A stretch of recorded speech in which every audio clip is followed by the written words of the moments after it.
Subscribe பண்ணாதவங்க subscribe பண்ணுங்க. அப்படியே பக்கத்துல இருக்க பெல் ஐகானையும் பிரஸ் பண்ணுங்க. இந்த பதிவில் நம்ம லக்ன ரீதியாக இந்த வருடமானது என்ன மாதிரியான பலன்களை கொடுக்கும் அப்படிங்கிறத பற்றி தான் பார்க்குறோம். இந்த விஷயங்கள் எல்லாமே முழுக்க லக்னத்துக்கு மட்டும்தான் பொருந்தும். ராசி நிலைகள்னு பார்க்கும்போது ஒரு 30-50% எடுத்துக்கலாம். பட் மேஜராக இது எல்லாமே லக்ன ரீதியாகத்தான் சொல்லப்படுது. ஸோ இனி மேற்கொண்டு உங்களுடைய லக்னத்திற்கு என்ன மாதிரியான பலன்கள் இந்த வருடம் இருக்கும் அப்படிங்கிறத பார்க்கலாம். துலாம் லக்னம். இந்த துலாம் லக்னத்தில் பிறக்கக்கூடியவங்க ரொம்பவுமே சமச்சீரான ஆட்களாக இருப்பாங்க.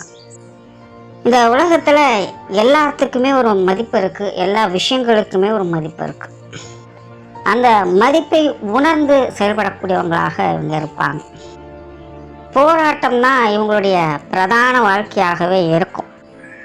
கஷ்டம் அப்படிங்கிறதே இவங்களுக்கு ரொம்பவுமே ஒரு சகஜமான விஷயமாக இருக்கும். மேலே துலாம் லக்னக்காரங்க வயது அதிகரிக்க நல்ல பக்குவமான மனிதர்களாக அவங்க மாற ஆரம்பிச்சிடுவாங்க. இயற்கையாகவே இவங்களுக்கு இளம் வயதெல்லாம் பார்த்திங்கன்னா ஆட்டம் பாட்டம் கொண்டாட்டம்னு இருக்கும். ஆனால் வயது முதிர்ச்சி அடைய அதுலேருந்து கொஞ்சம் கொஞ்சமாக பின்வாங்க ஆரம்பிச்சிடுவாங்க. பெருசாக எந்த ஒரு விஷயத்துலையுமே ஆக்டிவிட்டிஸ் இருக்காது. எதை செஞ்சாலும் கருத்துக்களோடு அளந்து வச்ச மாதிரி தான் செய்வாங்க. கொஞ்சம் எக்ஸ்ட்ரா செய்யணும், இல்லை கம்மியாக செஞ்சால் போதும் அப்படிங்கிற மாதிரிலாம் இருக்காது. தேவைக்கேற்ப கரெக்டாக அந்த விஷயங்களை செஞ்சுட்டு நகர்ந்துடுவாங்க. அதனால் ஒரு பக்குவமான வாழ்க்கை நிலை, ஒரு பக்குவமான குண அமைப்புகள் இவங்களுக்கு வயதாக வளர்ந்து கொண்டே இருக்கும். ஸோ அதற்கு தகுந்த மாதிரியே இவங்களுடைய வாழ்க்கை நிலையிலையும் இவங்க மாற்றங்களை பெற்றுட்டே வருவாங்க. இந்த துலாம் லக்னம் என்பது சமாதானத்தையும் தண்டிப்பையும் ஒரு சேர காட்டக்கூடியது. அது எதற்கு சமாதானம் ஆகணும் இல்லை எதற்கு தண்டனை கொடுக்கணும் அப்படிங்கிறத தெரிஞ்சு புரிஞ்சு செயல்படக்கூடியவங்களாக இருப்பாங்க. வாழ்க்கையில் தெரிஞ்சே தப்பு செய்கிறாங்க அப்படிங்கும்போது அவங்களெல்லாம் மன்னிக்கிறதுல எந்த ஒரு பிரயோஜனமுமே இல்லை. அதே போல் தெரியாமல் தவறு செய்தவர்களை தண்டிப்பதிலையும் எந்த ஒரு பிரயோஜனமும் இல்லை. ஸோ இந்த மாதிரியான விஷயங்களை உணர்வுபூர்வமாக புரிஞ்சுக்கிட்டு அதுக்கு தகுந்த முறையில் இவங்க செயல்பட்டுக்கிட்டு வருவாங்க. அதனால் இவங்களுடைய அணுகுமுறைகளே ரொம்பவுமே வித்தியாசமாகத்தான் இருக்கும். இன்னும் சொல்லப்போனால் இவங்களுக்கு வயது ஆக இவங்களுடைய நியாய தர்மங்கள் அப்படிங்கிறதே பார்த்திங்கன்னா ரொம்பவுமே நுணுக்கமான விஷயங்களாக அது மாறிடும். ரொம்பவுமே நியாயஸ்தர்களாகவும் உண்மையானவர்களாகவும் இவங்க வாழ்க்கையை மேம்படுத்தி கொண்டே இருப்பாங்க. இப்படிப்பட்ட துலாம் லக்னம் 2025 பொறுத்த வரைக்கும் இது ஓரளவுக்கு பரவாயில்ல, ஓகே தான். 2025 பொறுத்த வரைக்கும் ஒரு சில விஷயங்களில் அதிகப்படியான சங்கடங்கள் பிரச்சனைகளையும் பார்த்துக்கிட்டு தான் வந்தது. அதே நேரம் தனக்குன்னு உண்டான விஷயங்கள் காரியங்களில் நன்மைகளையும் முன்னேற்றங்களையும் அதை பார்த்துக்கிட்டு தான் வந்தது. ஸோ 2025 பொறுத்த வரைக்கும் துலா லக்னம் ஒரு ஈக்குவல் ப்ரிஃபரன்ஸில் தான் பாசிட்டிவ் நெகட்டிவில் செயல்பட்டு வந்தது. தொழில் வேலை உத்தியோக ரீதியாக சில மாற்றங்கள் ஏற்பட்டிருக்கும். நிறைய பேருக்கு வேலை செய்கிறது அப்படிங்கிறதே கொஞ்சம் இறுக்கமான நிலைகளை கொடுத்துருக்கும். பிடித்தும் பிடிக்காமல் செய்ய வேண்டிய ஒரு சூழ்நிலைகளை பார்த்து வந்திருப்பாங்க. பொருளாதார தாக்கங்கள் துலாம் லக்னத்தை பொறுத்த வரைக்கும் கொஞ்சம் நெருக்கடியான சூழ்நிலைகளை கொடுத்துருக்கும். இந்த காசு பண சமாச்சாரங்கள் அப்படிங்கிறது இருந்தாலும் பிரச்சனை, இல்லைனாலும் பிரச்சனை அப்படிங்கிற ஒரு சூழ்நிலையை அவங்க தொடர்ந்து பார்த்துக்கிட்டு வர்றாங்க. 2025 இது ஓரளவுக்கு பரவாயில்ல அப்படின்னு சொல்லலாம். அதற்கு முன்னாடி கொஞ்சம் சிக்கலான விஷயங்கள் தான். பட் 2025 இது ஓரளவு கட்டுப்பாட்டில் இருந்து, பட் இருந்தாலுமே ஸ்டில் பொருளாதார பிரச்சனைகள் அப்படிங்கிறது இவங்களுக்கு ஒரு சங்கடத்தை கொடுத்துக்கிட்டு தான் இருக்குது. உடல்நல பிரச்சனைகள், மருத்துவ விரயங்கள் துலாம் லக்னத்தை பொறுத்த வரைக்கும் தவிர்க்க முடியாத ஒன்றாகவே இருக்குது. அவங்களுக்கும் சரி, அவங்க குடும்பத்தாரை சார்ந்தவங்களுக்கும் சரி, ஏதோ ஒரு வகையில் சின்ன சின்ன மருத்துவ விரயங்களாக தொடர்ந்து ஏற்படுத்தி கொண்டே இருக்கும். 2025 மருத்துவ ரீதியான அலைச்சல்களை அதிகம் பார்த்த ஒரு லக்னமாக துலாம் லக்னம் இருக்குது. போட்டி பொறாமைகள் அதிகம். துலாம் லக்னத்தை பொறுத்த வரைக்கும் ஒரு ஏற்றத்தையும் பார்த்துருக்கும், ஒரு இறக்கத்தையும் பார்த்துருக்கும்.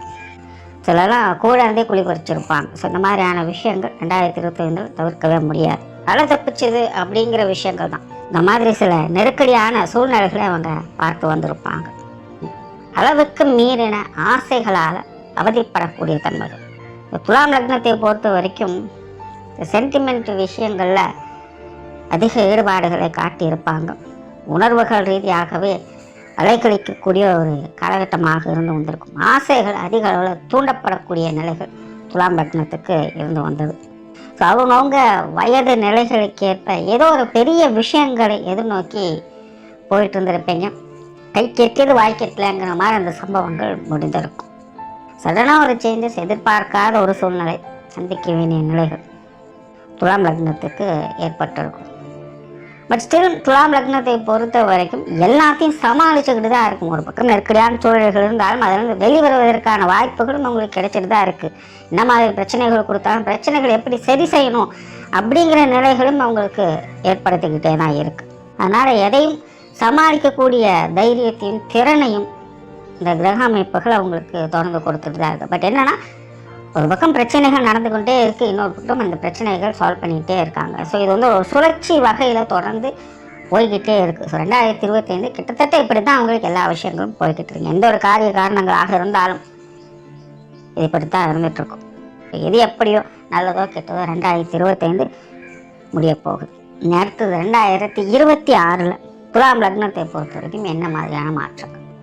ஜென்ரலாக அந்த துலாம் லக்னத்திற்கு 2026 வருடம் அப்படிங்கிறது ஓகே தான். நார்மலாகவே இந்த வருடத்தினுடைய அமைப்பிலே வந்து பெருசாக மாற்றங்கள் அப்படிங்கிறது எதுவும் கிடையாது. அது லக்ன ரீதியாகவும் பார்க்கும்பொழுது துலாம் லக்னத்திற்கும் இது வந்து பெரிய அளவில் மாற்றங்களை கொண்டு வரல, ஓரளவுக்கு இருக்குது. என்ன ஒரு மாற்றத்தை ஏற்படுத்துது அப்படின்னா, அந்த சிக்கலான விஷயங்கள் இருக்குது தெரியுங்களா, அந்த சிக்கல்களுக்கு விடை காணக்கூடிய ஒரு இடமாக இருக்கும். ஸோ துலாம் லக்னக்காரங்க கண்டிப்பாக இந்த 2020 பெருசாக ஆக்டிவாக இருக்க முடியாது. ஆனால் நல்ல காரியங்களில் ஈடுபடுவாங்க. நல்ல தான தர்மங்கள், புண்ணிய காரியங்களில் ஈடுபட்டு நன்மைகளை செய்யக்கூடிய ஒரு நபர்களாக அவங்க மாறும். ஒரு பக்குவமான நபர்கள், முன்னாடியே சொன்ன மாதிரி அவங்க அந்த வயது நிலைக்கிற ஒரு பக்குவமான நிலைகளை அடைந்து அதற்கேற்ற திறனை வளர்த்து கொள்ளக்கூடியவங்களாக இருக்காங்க. இந்த 2026 ஒரு மறக்க முடியாத ஆண்டாக இருக்கும். சில நல்ல விஷயங்கள், நல்ல காரியங்கள் ஈடுபட்டு அதன் மூலமாக பேர் புகழ் அடையக்கூடியவங்களாக இங்கே இருப்பாங்க. அதே போல் உங்களுடைய சங்கடங்கள், பிரச்சனைகள் போன்ற விஷயங்களை சரி செய்வதற்கான வழிகள் கிடைக்கக்கூடிய ஒரு இடமாகவும் இருக்கும். என்ன பண்ணுறதுனே தெரியல, தொடர்ந்து இது பிரச்சனை உருவாகிட்டே தான் இருக்குது. அவர்கிட்ட பேசுறது என்ன செய்யறதுன்னு ஒன்றுமே புரியல அப்படின்னு தலையை பிச்சுட்டு இருந்த விஷயங்கள்லாம் கூட இந்த 2026 அதற்கேற்ற ஒரு சொல்யூஷனுக்கு வழி காமிக்கும். இப்போ உங்களுடைய நீண்ட நாள் பிரச்சனைகளுக்கு தீர்வு காணக்கூடிய ஒரு வருடம் தான் இந்த 2026. இப்போ இந்த பொருளாதார சிக்கல்களில் சிக்கிக்கொண்டு இருப்பவங்களுக்கு இந்த 2026 ஒரு நல்ல விஷயங்களை ஏற்படுத்தி கொடுக்கும். நிறைய பேருக்கு இந்த தொழில் வேலை உத்தியோகமாக நிறைய மாற்றங்களை கொண்டு வரும். கண்டிப்பாக துலாம் லக்னக்காரங்க எல்லாருமே பார்த்தீங்கன்னா வேலை விஷயங்களாகட்டும், சுயத்தொழில் செய்யக்கூடியவங்களாகட்டும் ஒரு மாற்றத்தை பார்ப்பீங்க. இடம் விட்டு இடம் மாற வேண்டிய சூழ்நிலை, புதுசாக ஏதாவது செய்ய வேண்டிய ஒரு சூழ்நிலை கட்டாயம் வரும். ஏற்கனவே துலாம் லக்னக்காரங்களாம் வேலைகளை பிடித்தும் பிடிக்காமல் செய்ய வேண்டிய சூழ்நிலைகள் இருந்துக்கிட்டு தான் இருக்குது. மாற்றிடலாமா, வேறு இடம் போயிடலாமா, இல்லை வேறு மாதிரி அமைச்சிக்கலாமா அப்படிங்கிற சிந்தனைகள் அதிகமாக இருந்துக்கிட்டு இருக்கும். இந்த 2026 அதை செய்யவும் செய்வீங்க. அதனால் தொழில் வேலை உத்தியோகமாக இந்த 2026 கண்டிப்பாக ஒரு மாற்றங்கள் இருக்கும். பட் அதில் வந்து முன்னேற்றங்கள் இருக்குமா அப்படின்னு கேட்டிங்கன்னா அது வந்து ஓரளவுக்கு தான். ஒரு இடம் விட்டு இடம் மாறுறதுனால இன்னொரு ரெஃப்ரெஷ்மெண்ட் கிடைக்குமோ அதை மட்டும்தான் அங்கே பார்க்க முடியுமே தவிர மற்ற விஷயங்கள்லாம் வழக்கமான நிலைகள் தான். ஸோ பெரிய அளவில் எதிர்பார்க்க வேண்டாம். பட் மாற்றத்தை ஏற்றுக்கொள்றதுல எந்த ஒரு சிக்கலும் இல்லை, அது நன்மை தான். வெளியூர் மற்றும் வெளிநாடு சமாச்சாரங்கள் இது சாதகமாகவே இருக்குது. துலாம் லக்னக்காரங்களுக்கு இந்த அமைப்புகள் ரொம்பவுமே சிறப்பாக செயல்பட்டு வருது. நிறைய பேர் வெளிநாடுகளில் போய் செட்டில் ஆகக்கூடிய அமைப்புகளும் இந்த காலகட்டங்களில் உண்டு. நாட்களாக ட்ரை பண்ணிகிட்டு இருக்கேன் அப்படிங்கிறவங்களாம் இப்போ ட்ரை பண்ணுங்கள், கண்டிப்பாக உங்களுக்கு நல்ல விஷயங்கள் கிடைக்கும். இப்போது சமீப காலங்களில் இந்த வெளிநாடு சம்மந்தப்பட்ட விஷயங்கள் கொஞ்சம் சிக்கல்களை ஏற்படுத்திக்கிட்டு இருக்குது. ஏதேதோ பிரச்சனைகள் வந்து கொண்டே இருக்குது. அதெல்லாம் வந்து துலாம் லக்னத்துக்கு பெருசாக அஃபெக்ட் ஆக எதாக இருந்தாலும் சமாளிச்சுக்குவாங்க.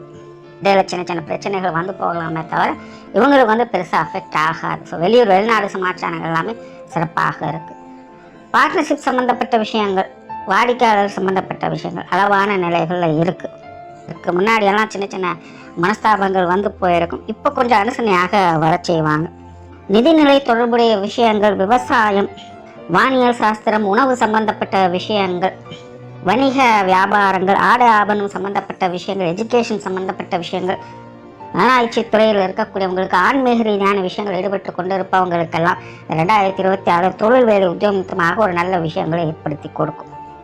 ஸோ 2026 பொறுத்த வரைக்கும் கெரியர் பேஸ்டான ஒரு விஷயங்களில் கண்டிப்பாக மாற்றங்கள் தவிர்க்க முடியாததாக இருக்கும். அதில் நன்மைகளை பார்க்க முடியும். முன்னேற்றங்கள் அப்படிங்கிறது படிப்படியாகத்தான் இருக்கும். பொறுமையாக இருந்து காரியம் சாதிப்பது நல்லது. பொருளாதாரம் சம்பந்தப்பட்ட விஷயங்கள் முன்னாடியே சொன்ன மாதிரி இதெல்லாம் கொஞ்சம் பிரச்சனைகளாக தான் இருந்துட்டு வருது. துலாம் லக்னத்தை பொறுத்த வரைக்கும் நிறைய பதிவுகளை சொல்லுங்க. காசு பணம் அப்படிங்கிறது இருக்கிறதும் பிரச்சனையாக தான் இருக்குது, இல்லாமல் இருக்கிறதும் ஒரு பிரச்சனையாக தான் இருக்குது. ஸோ 2026 பொறுத்த வரைக்கும் இந்த மாதிரியான சங்கடங்கள் ஓரளவுக்கு கட்டுப்பாட்டில் வந்த காசு பணங்களால் ஏற்பட்டு வந்த சங்கடங்கள், பிரச்சனைகள், சிக்கல்கள் போன்ற விஷயங்களுக்கு தீர்வுகளை பார்த்து வருவீங்க.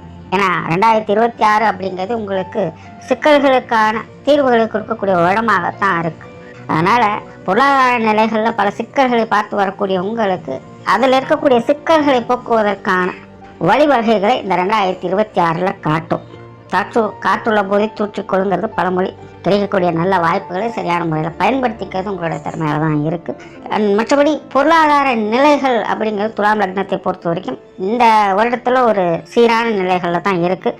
பெருசாக நெகட்டிவ் இம்பேக்ட் அப்படிங்கிறது கொடுக்கறதில்ல. எதுவாக இருந்தாலும் அது உங்களுக்கு பேலன்ஸ்டான நிலைகளில் தான் செயல்பட்டு வரும். செலவு இருக்குன்னா செலவுக்கேற்ற வரவுகளும் இருந்துக்கிட்டு தான் இருக்கும். எதாக இருந்தாலும் அட்ஜஸ்ட் பண்ணிக்கலாம். சொத்து சுகங்கள், வாகன ரீதியான விஷயங்கள் துலாம் லக்னத்தை பொறுத்த வரைக்கும் இது ஒரு பக்கம் சின்ன சின்ன சங்கடங்களை அவங்க பார்த்துக்கிட்டு தான் இருக்காங்க. பட் இன்னொரு பக்கம் ஏதும் கைவிட்டு போகாமல் இழுத்து பிடிச்சிட்டு இருக்கக்கூடிய ஒரு சூழ்நிலைகள் இருக்குது. இதில் ஏதாவது ஒரு நல்ல மாற்றம் வந்துடாதா அப்படின்னு இயங்கக்கூடிய நிலைகள் துலாம் லக்னக்காரங்களுக்கு உண்டு. 2026 அதுக்கான சாத்தியக்கூறுகள் அதிகமாக இருக்குது. ஏன்னா சொத்து சுகங்கள், வாகன ரீதியான எல்லா விஷயங்களையுமே பூர்வீக சொத்துக்கள் முதல் கொண்டு ஒரு சாதகமான அமைப்புகளை கொண்டு வருது. ஒரு பக்கம் சங்கடங்கள், பிரச்சனைகள் போயிட்டு தான் இருக்குது. நிறைய பேருக்கு இந்த கோர்ட்டு கேஸ், பஞ்சாயத்து கூட இதனால் ஏற்பட்டிருக்கலாம். இதற்கெல்லாம் ஒரு நல்ல தீர்வுகளை பார்க்கக்கூடிய ஒரு இடமாக இது உங்களுக்கு மாறும். சொத்து சுகங்கள் வகையில் ஒரு சுமூகமான மாற்றங்கள் அப்படிங்கிற இந்த காலகட்டங்களில் ஏற்படுது. வீடு நிலபலங்கள் சம்பந்தப்பட்ட விஷயங்களால் ஆதாய அனுகூலங்கள் அப்படிங்கிறது ஏற்படக்கூடிய அமைப்புகள் உண்டு. பிரச்சனைகள் இருக்கக்கூடிய இடங்கள்ல முடிஞ்ச அளவுக்கு கொஞ்சம் காம்ப்ரமைஸுக்கு ட்ரை பண்ணுங்க. பிரச்சனைகளை வளர்க்காதீங்க. ஏட்டிக்கு போட்டியான சமாச்சாரங்கள் அது வளர்ந்துக்கிட்டே இருக்குங்கிற பட்சத்தில் அது சரி பண்ணவே முடியாது. நாளுக்கு நாள் நீங்கள் அடுத்தடுத்த நிலைகள்னு வருடங்கள் வரவுல சொத்து சுகங்கள் பிரச்சனைகள் அப்படிங்கிறது கொஞ்சம் சங்கடத்தை ஏற்படுத்திக்கிட்டு தான் இருக்கும். முடிஞ்ச அளவுக்கு இப்போதைக்கு அதை கொஞ்சம் காம்ப்ரமைஸாக போய்க்கிட்டிங்கன்னா நன்மைகளை எதிர்பார்க்கலாம். ஸோ 2026 பொறுத்த வரைக்கும் இது உங்களுக்கான அனுகூலங்களை ஏதோ ஒரு வகையில் கொண்டு வரும். அதை சரியான முறையில் பயன்படுத்திக்கிறது உங்கள் திறமையில தான் இருக்குது. குடும்ப விஷயங்கள், காரியங்கள் இந்த வருடம் சாதகமாகவே இருக்குது. 2025 அது எப்படியோ மெயின்டைன் பண்ணிட்டீங்க அப்படின்னு தான் சொல்லணும். குடும்ப விஷயங்கள், காரியங்களாகட்டும், குடும்ப உறவுகளாகட்டும், ஒரு பக்கம் சின்ன சின்ன சங்கடங்கள் இருந்தாலும் கூட இன்னொரு செயலில் அப்படி இப்படின்னு கொஞ்சம் அட்ஜஸ்ட் பண்ணி வந்திருக்காங்க. ஸோ குடும்ப வாழ்க்கையை எப்படியோ மெயின்டைன் பண்ணிட்டீங்க. 2026 இது இன்னும் கூடுதல் சிறப்பாகவே உங்களுக்கு வேலை செய்யுது. குடும்ப வாழ்க்கை ரொம்பவே சாதகமாக இருக்குது. குடும்பத்தில் எல்லா வகையிலுமே ஒரு அனுகூல அமைப்புகளும் ஆதாயங்களையும் பார்த்து வருமே. குடும்ப தேவைகள் பூர்த்தியாகும். குடும்ப உறவுகளுக்குள்ள ஒரு இணக்கமான சூழ்நிலைகள் ஏற்படும். நீ குடும்ப வாழ்க்கையில் பெரிய சங்கடங்கள் அப்படிங்கிறது இருக்காது. குடும்ப உறவுகளுக்குள்ள மனம் விட்டு பேச முடியாத சில சிக்கல்கள் தொடர்ந்து இருந்துக்கிட்டு தான் இருந்தது. 2025 முன்னாடி இருந்தே பார்த்தீங்கன்னா இந்த சங்கடங்கள் இருந்துக்கிட்டு தான் இருந்தது. 2025 ஓரளவுக்கு அதை கட்டுப்பாட்டில் வச்சுட்டீங்க. 2026 எல்லாமே உங்கள் கைக்குள்ளே இருக்கும். பெரும்பாலும் உங்களுக்கு சாதகமான நிலைகளை இருக்கும். ஸோ குடும்பத்தில் ஒரு நல்ல மாற்றங்களை எதிர்பார்க்கலாம். முன்னாடி சொல்லும்போது எதாக இருந்தாலும் காம்ப்ரமைஸாக ட்ரை பண்ணுறது உங்களுக்கு நல்ல பிரச்சனைகளை வளர்க்காதீங்க. அதுவே உங்களுக்கு எல்லா வகையிலுமே நன்மைகளை கொடுக்கும். ஸோ குடும்ப வாழ்க்கை அப்படிங்கிறதும் உங்களுக்கு அனுசரணையாகத்தான் வருது. பெற்றோர்கள் சம்பந்தப்பட்ட விஷயங்கள் சாதகமாகவே இருக்குது. பெற்றோர்கள் வகையில் சின்ன சின்ன சங்கடங்கள், பிரச்சனைகள் இருந்திருக்கலாம். பட் இப்போதைய நிலையில் இதெல்லாமே கொஞ்சம் உங்களுக்கு சாதகமான நிலைகளை, மாற்றங்களை ஏற்படுத்தி கொடுக்கும். உடன்பிறப்புகள் சம்பந்தப்பட்ட விஷயங்களும் அப்படித்தான். உடன்பிறப்புகளுடைய விஷயங்கள், காரியங்களே பெரும்பாலும் ஒரு சிக்கல்கள், குறிப்பாக மூத்த உடன்பிறப்புகள் அப்படின்னு எடுத்தாலே துலாம் லக்னக்காரன் கொஞ்சம் தேவையில்லாத சங்கடங்கள், அழைச்சிகள், பிரச்சனைகள் தவிர்க்க முடியாதுதான். எல்லாமே ஏட்டிக்கு போட்டியான சமாச்சாரங்கள். எது சரி எது தப்புனே புரியாது. நல்லது எது கெட்டதுன்னு புரியாது. உடன்பிறப்புகளோட நிலைகள் ஒரு குழப்ப நிலைகளுக்குள்ளேயே போய்கிட்டு இருக்கும். ஸோ இந்த வருடத்தில் கிட்டத்தட்ட அந்த நிலைகள் தொடர்கதையாகத்தான் இருக்குது. ஸோ உடன்பிறப்புகள் வகையில் கொஞ்சம் அனுசரித்து போய்க்கங்க. ஒரு சில விஷயங்கள் கொஞ்சம் நல்லபடியாக மாறலாம். பட் மேஜரான விஷயங்கள் கொஞ்சம் பற்றும் படாமல் தொற்றும் தொடாமல் தான் இருக்குது. கொஞ்சம் கவனமாக இருங்க, அனுசரித்து போய்க்கங்க. கணவன் மனைவி உறவுகள், திருமண வாழ்க்கை துலாம் லக்னத்தை பொறுத்த வரைக்கும் இந்த உடல் கொஞ்சம் சாதகமாகவே இருக்குது. வாழ்க்கை துணையின் வகையில் கொஞ்சம் தேவையில்லாத விரயங்கள், செலவுகள், அலைச்சல்கள் போன்ற விஷயங்கள் அதிகமாக இருக்கும். 2025 முழுவதுமே உங்களுக்கு அப்படித்தான் இருந்தது. தவிர்க்க முடியாத செலவுகள், விரயங்கள், அலைச்சல்கள். 2026 பொறுத்த வரைக்கும் இது ஒரு சுப விரயங்களாக மாறும், சுப அலைச்சல்களாக மாறும். நல்ல விஷயங்களுக்காக கணவன் மனைவி உறவுகளுக்குள்ள கொஞ்சம் அலைச்சல் தரக்கூடிய அமைப்புகள் அதிகமாக இருக்கும். மற்றபடி கணவன் மனைவி உறவுகளுக்குள்ள ஒரு சாதகமான நிலைகள் தான். நல்ல விஷயங்களை எதிர்பார்க்கலாம். ஒரு அனுசரணையான நிலைகள் உண்டு. உடல்நலம் சார்ந்த விஷயங்கள் மட்டும் கொஞ்சம் கவனம் எடுத்துக்கங்க. ஆல்ரெடி வாழ்க்கை துணையின் வகையில் கொஞ்சம் மருத்துவ விரயங்கள் அதிகமாக இருந்திருக்கலாம். இந்த வருடம் ஓரளவு கட்டுக்குள்ள வருது. பட் இருந்தாலும் கொஞ்சம் கவனம் எடுத்துக்கங்க. ஹெல்த் கேர் அப்படிங்கிறது அவங்க வகையில் கொஞ்சம் தேவைப்படத்தான் செய்யுது. மேஜரான விஷயங்கள் உங்களுக்கு கொஞ்சம் சாதகமாக தான். குறிப்பாக வாழ்க்கை துணையின் வகையில் சொத்து சுகங்கள் சம்பந்தப்பட்ட விஷயங்கள் பெரும்பாலும் உங்களுக்கு சாதகமான அமைப்புகளை கொண்டு வந்து கொடுக்கும். வீடு வாகன யோகங்கள் இல்லைன்னா அதன் மூலமாக வரக்கூடிய வருவாய்கள் போன்ற விஷயங்கள்லாம் கொஞ்சம் சாதகமான அமைப்புகளை உங்களுக்கு ஏற்படுத்தி கொடுக்குது. திருமண அமைப்புகள், புத்திர வாழ்க்கை அமைப்புகள் அளவான நிலைகளில் செயல்படுது. முயற்சிகளுக்கு ஏற்ற நல்ல பலன்களை பார்க்கலாம். காதல் சம்பந்தப்பட்ட விஷயங்கள் கவனம் தேவை. ஏன்னா காதல் விஷயங்கள் நிறைய தடுமாற்றங்கள் இருக்கும். துலாம் லக்னத்தை பொறுத்த வரைக்கும் முன்னாடியே சொன்னால் சலனத்தன்மைகள் அதுவும் சஞ்சல நிலைகளே செயல்படுவாங்க. தேவையில்லாத விஷயங்களால் ஈர்க்கப்பட செய்வாங்க. ஸோ காதல் விஷயங்களும் துலாம் லக்னக்காரங்க நிதானித்து செயல்படுறதே நல்லது. எதுவாக இருந்தாலும் அவசரப்படாதீங்க. நல்லது கெட்டதெல்லாம் நல்ல ஆலோசனை பண்ணி செயல்பட்டு வாங்க. குழந்தைகள் சம்பந்தப்பட்ட விஷயங்கள் கிட்டத்தட்ட 2025 கொஞ்சம் நெருக்கடியான விஷயங்கள், தேவையில்லாத அலைச்சல்கள், சிரமங்கள் உருவாக்கும். ஆனால் குழந்தைகளுக்கான விஷயங்களை பார்த்து அவங்க செஞ்சுட்டு வருவாங்க. குழந்தைகள் வகையில் என்னதான் செஞ்சாலும் திருப்தி இல்லைங்கிற ஒரு பிரச்சனை. நம்ம என்னதான் பார்த்து செஞ்சாலும் குழந்தைகள் நமக்கு விரோதமாக செஞ்சிட்ருக்காங்களேங்கிற ஒரு மனக்கவலைகள் ஏற்பட்டிருக்கும். 2026 கிட்டத்தட்ட அதே நிலைகள் தான் இருந்துக்கிட்டு இருக்குது. ஒரு சில நல்ல மாற்றங்களை பார்க்கலாம், பட் முழுவதுமாக இருக்காது. ஸோ குழந்தைகள் சம்பந்தப்பட்ட விஷயங்கள் காரியங்கள் துலாம் லக்னக்காரங்க கொஞ்சம் கவனமாக இருங்க. சின்ன சின்ன தவிர்க்க முடியாத சிக்கல்கள் அவ்வப்போது வந்து போயிட்டு தான் இருக்கும். எல்லாத்தையும் சமாளிச்சுட்டு தான் இருப்பீங்க. இதை 2025 கம்பேர் பண்ணுவோம் பெருசாக மாற்றங்கள் இருக்காது. வழக்கமான நிலைகள் தான் அப்படின்னு சொல்லுவோம். நுற்றார் உறவினர்கள், நண்பர்கள் சம்மந்தப்பட்ட விஷயங்கள் இதெல்லாம் கொஞ்சம் அப்படி இப்படி இருந்தால் இருக்குது. உறவினர்கள் தான் நண்பர்கள் ஆகட்டும், எப்போ எது எப்படி மாறும் அப்படின்னு சொல்கிறதுக்கே இல்லை. ஸோ சூழ்நிலை சந்தர்ப்பத்துக்கு தகுந்த மாதிரி அனுசரித்து போய்க்கங்க. 2026 பொறுத்த வரைக்கும் இது உறவினர்கள் நண்பர்கள் வகையில் பெரிய ட்ராபேக் எதுவும் ஏற்படுத்துறது இல்லை. பெரிய அளவில் சங்கடமோ பயப்பட வேண்டிய சூழ்நிலைகளோ இருக்காது. இவங்க வகையில் சுலபமான விஷயங்கள் தான் பார்த்துட்டு வருவீங்க. உடல்நலம் சார்ந்த விஷயங்கள் துலாம் லக்னத்தை பொறுத்தவரைக்கும் முன்னாடி சொன்ன மருத்துவர்கள் தவிர்க்க முடியாதான் இருக்குது. இந்த வருடம் அதெல்லாம் ஓரளவுக்கு கட்டுப்பாட்டில் வரும். முழுமையான ரிலீஃப் அப்படிங்கிறது கிடைக்காது. கொஞ்சம் அப்படி இப்படின்னு இருந்துக்கிட்டு தான் இருக்கும். துலாம் லக்னக்காரங்க பர்சனலாக ரொம்ப ஹெல்த் கேரோட இந்த வருடம் செயல்பட்டு வருவீங்க. அதுவும் உங்களுக்கு கொஞ்சம் சாதகமாக இருக்கும். முன்னாடிலாம் கொஞ்சம் அசால்ட்டாக இருந்திருப்பீங்க. 2026 அப்படி இருக்க முடியாது. சின்ன சின்ன விஷயங்களாக இருந்தாலும் கூட நீங்களே கொஞ்சம் பதட்டப்பட ஆரம்பிச்சிருங்க. அதனாலேயே ஹெல்த் கேர் அப்படிங்கிறது உங்களுக்கு தானாகவே ஏற்பட்டுடும். ஸோ அதனால் பெருசாக பயப்பட வேண்டியதில்லை. எல்லாம் ஈஸியாக சமாளிச்சிக்க முடியும். பட் பர்சனலாக ஹெல்த் கேர் அப்படிங்கிறது கண்டிப்பாக தேவைப்படுது. மாணவர்களுக்கு கல்வி மற்றும் வித்தை சம்பந்தப்பட்ட விஷயங்கள் இது கொஞ்சம் சாதகமாக இருக்குன்னு சொல்லலாம். மாணவர்கள் கல்வி வித்தைகள் ஆர்வத்தோடு செயல்பட்டு வர செய்வாங்க. மாணவர்களுடைய தேவைகள் பூர்த்தியாகும். தடைபட்டு வந்த விஷயங்கள் துரிதமாக இவங்களுக்கு செயல்பட ஆரம்பிக்கும். முயற்சியும் கொஞ்சம் அதிகமாக கொடுத்தாங்கன்னா அதற்கேற்ற அளவுக்கு நல்ல பலன்களையும் அதிகமாக பார்த்தோம். மாணவர்களுக்கு சில இடமாற்றங்கள் போன்ற விஷயங்கள் நல்லபடியாகவே அமையலாம். மற்ற விஷயங்கள் எப்படி இருந்தாலும் சரி, மாணவர்களுக்கு இது ஒரு நல்ல ஆண்டாகவே இருக்குது. துலாம் லக்னத்தை பொறுத்த வரைக்கும் 2026 அப்படிங்கிறது மேஜராக பெரிய அளவில் மாற்றங்கள் அப்படின்னு சொல்கிறதுக்கு இல்லை. பட் ரொம்ப ஸ்ட்ரெஸ்ஃபுல்லாகவே இருந்துட்டு வந்த விஷயங்கள்லாம் இப்போ கொஞ்சம் ரிலாக்ஸாக மாறும். சின்ன சின்ன அடிப்படை மாற்றங்களை பார்த்து ஒரு நல்ல விஷயங்களை பார்க்கக்கூடிய வருடமாக இது உங்களுக்கு அமையும். நன்றி, வணக்கம். மேலும் தகவலுக்கு எங்கள் சேனலை மறக்காமல் சப்ஸ்கிரைப் பண்ணுங்கள். நன்றி.